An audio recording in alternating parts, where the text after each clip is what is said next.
Boa tarde, 1h25. Começa agora mais uma edição do Gazeta Entrevista na sua TV Gazeta, afiliada à Record TV aqui no estado do Acre. O Laércio já apertou ali o botão, apresentando as formas como você pode acompanhar o Gazeta Entrevista. Tem Instagram, tem o Facebook, tem o YouTube e ali tem o número do nosso WhatsApp, 99989-1042. Hoje, o assunto aqui vai ser só sobre saúde. O Gazeta Entrevista fazia tempo, essa era uma ausência no Gazeta Entrevista, né? Pedro Pascoal, secretário de Estado de Saúde, ele deu entrevista para todo mundo, menos aqui para o Gazeta Entrevista. Essa era uma dívida que nós tínhamos com você, telespectador, você que acompanha a programação. A gente sempre procura trazer aqui as pessoas que decidem política pública, né? E a saúde foi uma ausência até agora, mas o que isso, de certa maneira, é até bom, porque indica que o foco do Pedro Pascoal, à frente da CESACRE, eu tenho acompanhado, tem se reunido com sindicalistas, com várias, no interior do estado, um gestor que está sempre presente também no interior. Então, é importante. A presença na imprensa é fundamental, mas as decisões precisam ser planejadas, compartilhadas, discutidas, não é? Então, se demorou esse tempo todo, não tem problema, ele está aqui conosco e vai ser só com ele o programa hoje. Hoje vamos falar sobre saúde pública aqui. Vou lembrar que amanhã é o primeiro dia da nossa Conferência Municipal de Saúde de Rio Branco. Então é importante para a gente colocar esse tema aqui para que você se sinta parte dele. Correto? Aperta o piloto aí, lá. Deixa eu só falar uma coisa que não tem nada a ver com saúde pública. Eu chamo a atenção de uma informação que me chegou na manhã de hoje e guarda relação com o trabalho da Prefeitura. Olha, se a novela não é nova, ela precisa ser resolvida. Muitas pessoas estão, por exemplo, indo até a Oca, indo àquela região central de Rio Branco, e são imediatamente abordados pelas pessoas da empresa que cuida da Zona Azul. Tudo bem, é o jogo. Ninguém reclama e você não vai ouvir o Gazeta Entrevista fazendo críticas à existência da Zona Azul.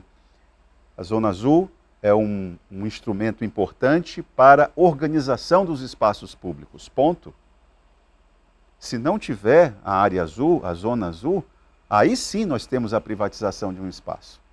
O camarada chega lá às 7 da manhã e tira o carro, saberá Jesus que horas. Aquele lugar é dele e fica brabo quando alguém ocupa, alguém chega antes. Então a Zona Azul é importante, isso aí é um acerto. Ocorre que as pessoas estão indo à região central, estão sendo abordadas pela equipe da Zona Azul, da empresa, ok, é o jogo jogado. Só que na sequência, parceiro, adivinha quem faz a abordagem também? Os flanelinhas. E, por exemplo, há casos da pessoa pagar R$ 1,30, R$ 1,50 para a empresa Zona Azul e o flanelinha cobra 2. Então a pessoa, ela está sendo praticamente, na prática, ela está sendo extorquida, não é? Conversei com o Benício, da RB Trans. Ele fala que essa situação não é da alçada dele e que o cidadão que se sentia extorquido deve chamar a polícia. Mas será que é dessa forma que nós vamos resolver esse problema? A pessoa está sendo cobrada por um serviço 2 vezes. E essa segunda cobrança abusiva, eu vou resolver isso chamando a polícia? Quem é que me garante que a minha motoca ou o meu carro vão estar ali quando eu chegar, vão estar ali do jeito que eu deixei quando eu voltar? Eu não sei se é desta forma que a gente vai resolver o problema. Eu sei que pessoas estão... esse relato, se não, é o que eu falei, se não é novo, ele precisa ser equacionado. Porque isso fragiliza, percebe? Eu queria que a assessoria da prefeitura entendesse isso. Ninguém aqui vai fazer a crítica à Zona Azul porque nós defendemos a Zona Azul. É importante como um instrumento de organização do espaço público. Agora, se ninguém operar, se ninguém da prefeitura fazer a intervenção necessária, isso fragiliza, porque aí as pessoas não vão querer mais pagar a Zona Azul. E vai ser uma situação que não vai ficar, digamos, harmônica, não é? Ninguém está querendo aqui também satanizar a existência dos flanelinhas. Essa equação, ela nunca foi bem resolvida, nem na gestão do Marcos Alexandre, não é? Quando essa questão da Zona Azul veio ao público. Digamos que foi, melhor conduzida no passado, mas precisamos resolver isso. O que não dá é para a pessoa, para o cidadão, por um serviço, pagar 2 vezes. Não é razoável isso. Secretário, boa tarde, seja bem-vindo ao Gazeta Entrevista. Boa tarde, tá? Rapaz, não sabia que você era ciumento. Desculpa a brincadeira. Por causa a situação de falar que eu dei entrevista para outras emissoras e... Mas faz parte, é assim mesmo. Se não tivesse ciúme também, queria agradecer o convite, é uma honra estar aqui com vocês. Sempre muito bom falar com o público, para quem nos assiste, para quem nos acompanha, quem confiou, né? Quem confiou na nomeação do nosso governador, de me colocar à frente da pasta da saúde. E são inúmeros projetos, né? A saúde, ela é uma pasta bem complexa, né? Ainda mais para um público que depende, um público de 96% que depende da saúde pública, do SUS, né? Um pouco diferente, da realidade de outros estados, mas vamos enfrentar esse desafio e fazer o nosso melhor todos os dias. Olha, de imediato, eu vou aqui fazer uma pergunta da Sofia. Ela diz o seguinte: moro no Tancredo e sempre tive dificuldade de ir até a UPA por conta da distância. E fiquei sabendo que vai ter uma UPA no São Francisco, é verdade? Esse foi uma das ideias, um dos nossos planos de ação. Sofia, obrigado pela pergunta, importantíssimo. Nós temos um problema, Itá. Um desafio a ser corrigido, no qual o quantitativo de pessoas atendidas nos nossos pronto-atendimentos, nas UPAs, até mesmo no pronto-socorro, são uma população que são classificadas como como fichas verdes e azuis. O que significa essa classificação? São pacientes que não correm risco de vida, que têm um período um pouco mais prolongado para ser atendido, 4, 6 horas, segundo a classificação de Manchester. E esse público é um público que teria resolutividade se fosse devidamente atendido nos postos de saúde, nas URAPs, que são o quê? Renovação de receita, um pedido de encaminhamento, uma dor crônica que o paciente já tem, uma troca de sonda, uma drenagem de abscessos. São situações que o paciente não corre risco de vida. E nós sabemos que, quando nós pegamos a portaria 10, que é a portaria de implantação das UPAs, que foi criada pelo Ministério da Saúde, as UPAs elas foram criadas como um elo entre a atenção básica e a alta complexidade.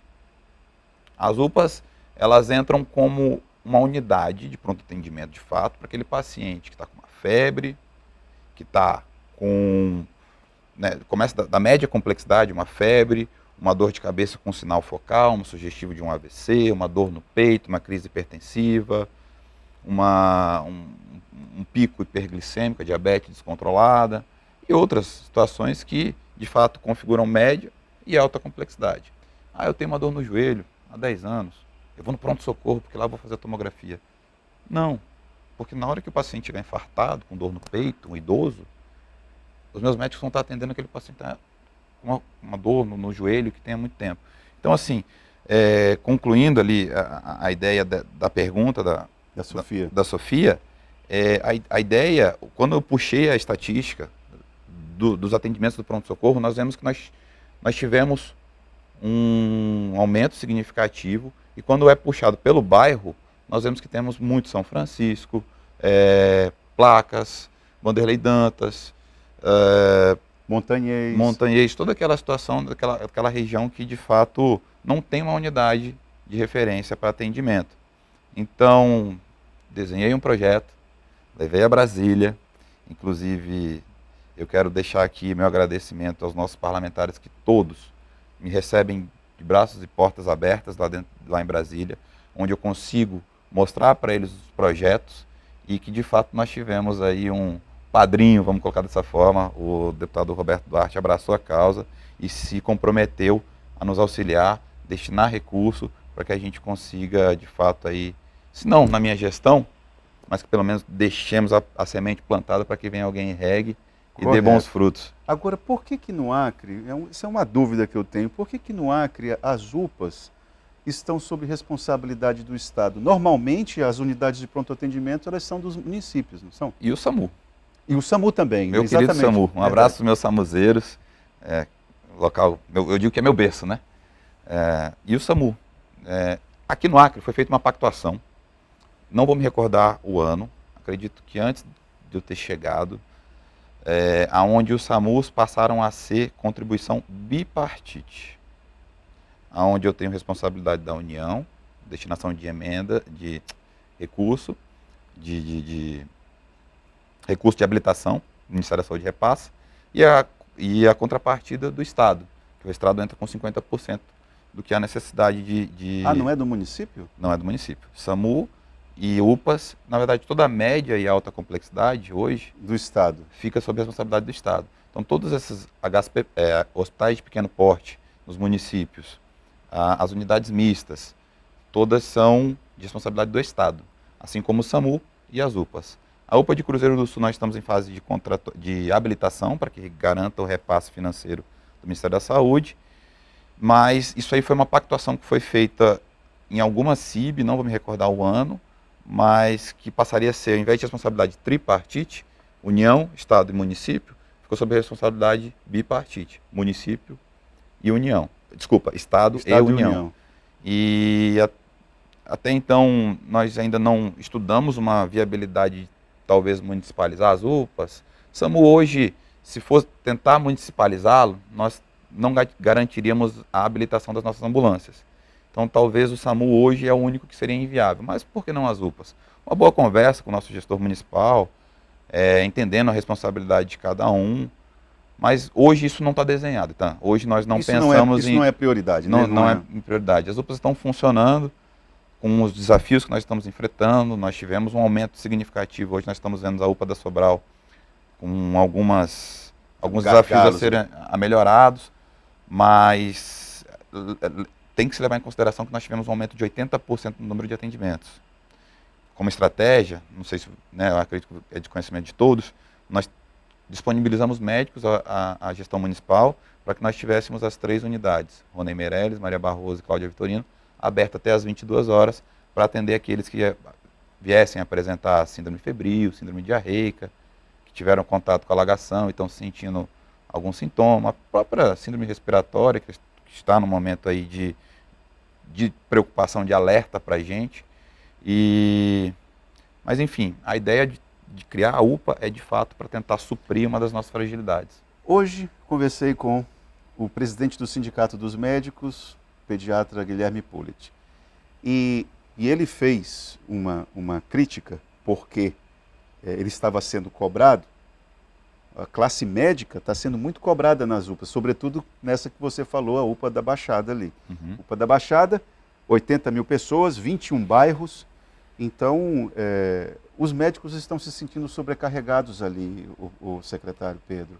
E aí eu queria saber de você. E ele fez duras críticas à gestão em relação a esse gargalo que a comunidade está sentindo em relação ao atendimento dos profissionais médicos. O sindicato está apontando para a Secretaria de Estado de Saúde. Não estou aqui dando uma de fuxiqueiro, é apenas uma situação de que é a gestão que responde por esse problema e não a classe médica, esse é o argumento. E aí? Bom, a UPA da Sobral, a UPA Franco Silva, ela é uma UPA porte 3, tipo 8, na qual, pela portaria do Ministério da Saúde, nós temos 5 médicos. Se você puxar a portaria 10 lá, nós temos como obrigatoriedade garantir 5 médicos, isso aí é calculado via Ministério da Saúde, de acordo com a quantidade de atendimentos, 5 médicos durante o dia e 4 médicos à noite. A comunidade às vezes fala que só 2 atendem, ou apenas 1 atende, e tem 5 lá na escala. Nós tivemos uma reunião junto ao CRM, onde nós levamos um dos conselheiros do CRM para essa reunião, pontuamos algumas das obrigações dos médicos, certo? Mais uma vez, não estou querendo me eximir de responsabilidades, mas fiz o levantamento também de quantidade de atendimento e tipos de fichas que são atendidas lá. 56% das fichas que são atendidas hoje, que são pacientes que chegam e são classificados, são pacientes classificados como verde e azuis. Pacientes que poderiam estar sendo atendidos nas unidades básicas de saúde e nas URAPs, né? E aí, no momento em que chega de fato uma criança com febre, uma criança com desconforto respiratório, uma criança com desidratação, um idoso com dor no peito, uma crise convulsiva, enfim, outros agravos que possam de fato classificar como média e alta complexidade, nossos profissionais eles estão de fato sobrecarregados, estão de fato numa posição bem não estão dando burnout, conta, né? É uma demanda muito grande. Agora, mas também, tá, eu também não posso me eximir da seguinte situação. Nós precisamos, eu sou médico, o apelo que eu vou fazer é para os meus colegas médicos, nós pontuamos isso em nossas reuniões, onde estava um dos conselheiros do Conselho Regional de Medicina, que nós temos algumas obrigações. Entendo o posicionamento do Guilherme Pulit, quando ele coloca, meu amigo inclusive, sentamos e conversamos inúmeras vezes, ele tem a porta do gabinete aberta para o Sindmed, assim como para todos os outros sindicatos, para que a gente converse e consigamos chegar num consenso em comum, que seja tanto saudável para a saúde do nosso Estado, como para a saúde financeira também, porque a gente consiga honrar com os nossos compromissos, mas que eu tenho que, de uma certa maneira, como médico, pedir para os meus colegas que eles também entendam as responsabilidades. Nós temos horário para chegar, nós temos horários para sair. Nós ficamos em cima dos nossos profissionais para que a gente consiga, de fato, colocar os profissionais da forma como está na portaria. Ô Pedro, vou te citar um exemplo. Teve um pai que chegou, um avô, chegou com a criança, 40 graus de febre, já estava indo para 2 horas esperando ali ser atendido na UPA da Sobral. 2 horas, com a criança ardendo em febre, teve uma hora que o camarada chutou o pau da barraca, não tem jeito. Agora, nós estamos chegando ao entendimento, pelo cenário que você colocou aí, 56%, é isso? Isso. Das fichas ou eram verdes ou eram azuis. UPA da Cidade do Povo, 76%. 76%. Bom, então nós vamos chegar a qual diagnóstico? Que a prefeitura, as unidades básicas de saúde não estão fazendo o dever de casa. Não é isso? Isso é um problema nacional, então. Eu não, na verdade, quando sentamos você os está sendo colegas... diplomático, né? Mas é isso. Sim, assim, eu acho que nós sentamos todos os secretários estaduais de saúde e eu levantei a situação. Gente, estou com esse panorama, fiz o diagnóstico, tracei o raio-x da nossa secretaria, falei, estou com essa problemática. Estou com isso, qual a estratégia, quais as boas práticas que vocês aplicam aqui na região de vocês. Lógico, o Acre ele é um estado bem diferente dos demais estados do Brasil. Sul Maravilha, né? Exatamente, do Brasil. Eu digo que lá no Brasil a saúde é um pouco mais fácil de aplicar, de realizar, mas isso é um problema nacional. Nós temos de fato aí uma atenção básica que necessita de uma atenção. O Ministério da Saúde hoje vem batendo pesado. Um dos 5 pilares aonde o Ministério da Saúde está voltando toda a energia e atenção é no reforço da atenção primária à saúde, reforço à APS, que é justamente aonde eu, como médico que trabalha em emergência, que gosta de emergência, entende que se eu aplico R$1 na atenção básica, eu economizo 10 na atenção terciária. É esse o cálculo? O cálculo é esse que nós fazemos. Um investido na atenção primária economiza 10 na terciária, na fundação hospitalar, por exemplo. Exemplo, exatamente. Vamos fazer uma conta básica aqui. Quanto é que custa uma cartela de captopril? Um exemplo aqui, eu também de cabeça, sei lá, R$20, R$30 que seja. Que por mais que ele tome por 15 anos, 20 anos pagando esse valor, um cateterismo começa de 15 mil a 70, 80, 120 mil reais, dependendo do procedimento cardiológico que tiver que ser feito. Então, eu tratando a hipertensão de forma correta, eu consigo prevenir um infarto, por exemplo. Bom, eu queria saber o seguinte, tem muitas perguntas aqui relacionadas aos desafios. Você está há quanto tempo na Secretaria de Estado de Saúde? Bom, eu já fazia parte do SAMU, sim, né? Em 2019 entrei como gestor do SAMU, E há 4 meses, dia 1º de janeiro, eu entrei na Secretaria de Saúde. 4 meses. O Pedro, vou só fazer um breve retrospecto. A cadeira que você está sentando, me parece que já outros 4 sentaram na gestão de Gladson Cameli, se a memória não me falha. Com destaque, um dos secretários, na verdade era uma mulher, chamada Mônica, que eu não sei de onde saiu aquilo, um dos assessores dela chamou os servidores de vagabundo, em um episódio que eu nunca vi na gestão pública do Acre. Eu queria saber de você o seguinte, qual é quando você sentou na cadeira, o que você disse assim, olha, isso aqui eu preciso resolver de forma imediata? Qual foi o problema? Então, eu, como médico, lá, 2020, 21, 22, diante da pandemia, enfrentando situações sem uma certeza de fato. Se eu lhe dou uma dipirona, eu sei que eu vou tratar a sua dor de cabeça. Por exemplo, na pandemia eu não tinha essa certeza. Era um desconhecido. E eu vi profissionais ali deixando suas famílias em casa para ir lá e atender quem ele não conhecia. É uma característica do SAMUzeiro. Só que além do SAMU, eu tive a oportunidade de trabalhar em outras áreas, em outros setores, UTI, transporte, até sala de algumas enfermarias nós acabamos acompanhando. E eu vi a garra dos profissionais, certo? Quando eu digo profissionais, não estou dizendo só o médico, não. Estou dizendo o auxiliar de enfermagem, o técnico de enfermagem, o enfermeiro, o fisioterapeuta, o psicólogo, o nutricionista e todos os outros que compõem, o odontólogo, o assistente social, todos os outros que compõem a área da saúde, digamos assim, dando o máximo, lutando contra o desconhecido.